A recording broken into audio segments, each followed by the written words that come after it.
नमस्कार। एरर कैसे ढूंढी जाए और कैसे उनको सही किया जाए, इस पर हमारे एरर ट्यूटोरियल के दूसरे भाग में आपका स्वागत है।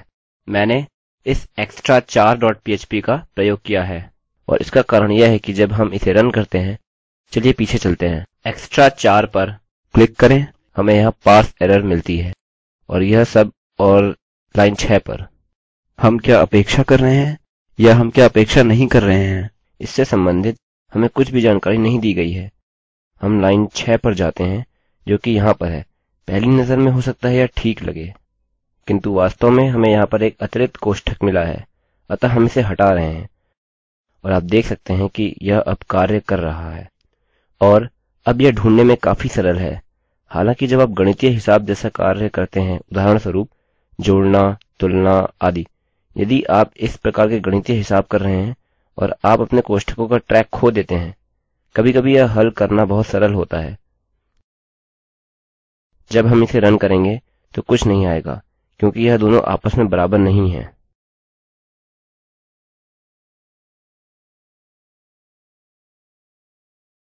इसने कोई एरर्स नहीं दिया,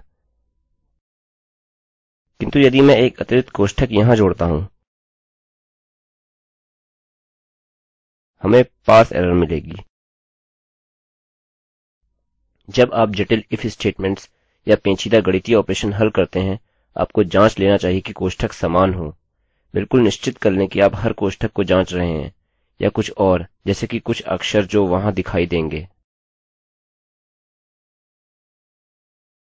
उदाहरण के लिए चलिए इसके आगे a लिख देते हैं।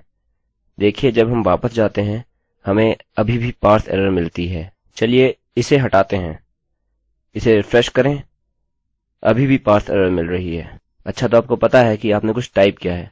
चलिए उसको हटा देते हैं। अच्छा, तो दूसरा मैं आपको मिसिंग पेज दिखाने जा रहा हूँ। चलिए मैं आपको इसकी एरर दिखाता हूँ। missing.php पर क्लिक करें। अच्छा, तो हमें लाइन 9 पर अधिक पार्स एरर्स मिली हैं। चलिए नीचे चलते हैं और लाइन 9 कहाँ है?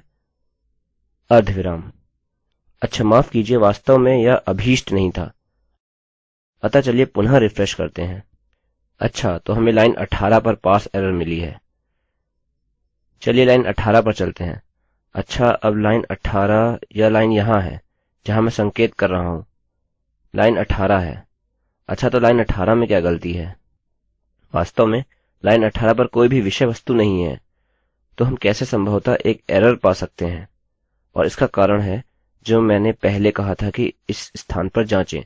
अतः हमें कुछ ऊपर की लाइन्स जांचनी होंगी, मानिए 4 या 5 लाइन्स ऊपर की। हमारे पास एक इफ स्टेटमेंट है। If posted user name equals Alex, echo you own php academy, else echo hello name। हम कह सकते हैं कि हमको इस if स्टेटमेंट के लिए शुरुआती कर्ली कोष्ठक और अंतिम कर्ली कोष्ठक यहाँ पर मिला है। यह कार्य क्यों नहीं कर रहा है? ऐसा इसलिए क्योंकि हमने यहाँ ऊपर पहले से ही एक if स्टेटमेंट शुरू किया है, तथा यह हाशिया यानी इंडेंटेशन का उद्देश्य और उपयोगिता है। मेरे लिए जब मैं इसको अनुभव से देखता हूँ, मैं जानता हूँ कि यह कोष्ठक यहाँ इंडेंटेड है। यह कोष्ठक यहाँ उसी लाइन में इंडेंटेड होना चाहिए।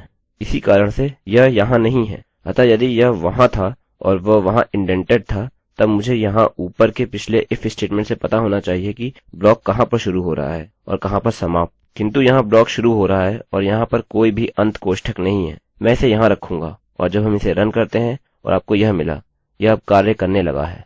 अतः यदि आप अक्षर भूल जाते हैं तो आप एरर्स के लिए अजीब स्थान पर पाएंगे। वास्तव में यह एरर के लिए अजीब स्थान नहीं है, क्योंकि हम एल्स लिख रहे हैं, ब्लॉक की शुरुआत और ब्लॉक का अंत। और हम क्या चाह रहे हैं कि इस ब्लॉक का अब एक अंत हो, क्योंकि यह वह ब्लॉक है जिसका अंत नहीं किया गया है। अतः हम कह रहे हैं कि लाइन एरर वास्तव में यहाँ नहीं है, क्योंकि हमें यहाँ ब्लॉक का एक अंत चाहिए। अब यह कार्य करेगा, ठीक है। अतः कुछ लाइंस ऊपर देखिए और देखिए कहाँ एक एल्स बिना अंत के हो सकता है, या कोई अन्य अक्षर छूट गया है, या कुछ और जिसकी आपको आवश्यकता है नहीं है। अब चलिए getPost.php को देखते हैं। मैंने सिर्फ इसे प्रदर्शित करने के लिए एरर रिपोर्टिंग all का प्रयोग किया है। यह डेमोन्स्ट्रेट करने के लिए इस प्रकार की एरर को बताने जा रहा है। इसका मतलब सारी एरर्स नहीं है, यह सभी एरर्स की विस्तृत सूची नहीं है जो रिपोर्ट की जा सकती है। यह इस फंक्शन के लिए केवल एक मापदंड है। यह हमें कुछ एरर्स देखने की अनुमति देता है जो कि उपयोगकर्ता आमतौर पर नहीं बोलते हैं। मेरा मतलब, यदि आपको अपनी खुद की वेबसाइट प्रारंभ करनी होती तो आप इसका उपयोग ना करते, किंतु मेरे पास इस पर एक ट्यूटोरियल है जिसे आपको देखना चाहिए। अतः यह एक गेट पोस्ट एरर है। चलिए यहाँ चलते हैं। अच्छा, तो हमें एक डाटा नामक वेरिएबल मिला है। यह नेम नामक गेट वेरिएबल है। हमारा कोड कहता है यदि यह वेरिएबल डाटा मौजूद है तब डाटा एको करिए, और यह एक साधारण प्रोग्राम जैसा प्रतीत हो रहा है। यहाँ पर कोई सही एरर नहीं है। हम यहाँ पर कुछ वेरिएबल ले रहे हैं और सब कुछ ठीक से कार्य कर रहा है, और यहाँ पर लाइन ब्रेक एरर या लाइन टर्मिनेटिंग एरर दोनों में से एक भी नहीं है। हम कुछ नहीं भूले हैं। हमें इसमें कुछ और जोड़ने की आवश्यकता नहीं है। किंतु हम जब इस पेज को रन करते हैं हमें यह नोटिस मिलती है।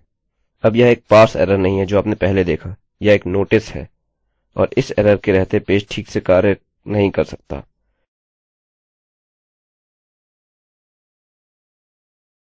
चलिए मैं आपको दिखाता हूँ।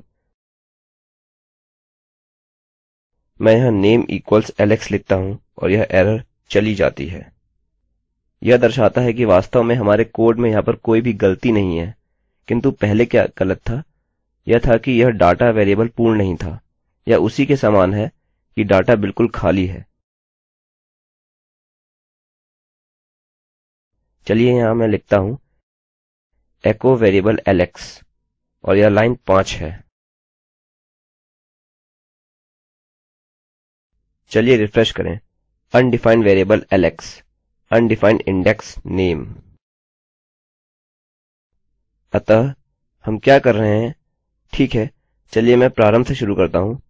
यह अधूरा है यदि नेम का विस्तृत विवरण हेडर में नहीं किया गया है,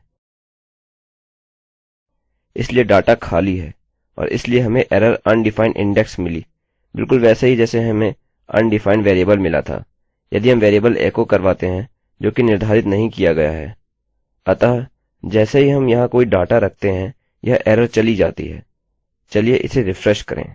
यदि आपको इस शुरुआती एरर से छुटकारा पाना है तो आपको बस इतना करना है कि इस लाइन के बीच में या शुरू में एक ऐट चिन्ह लगा दीजिए।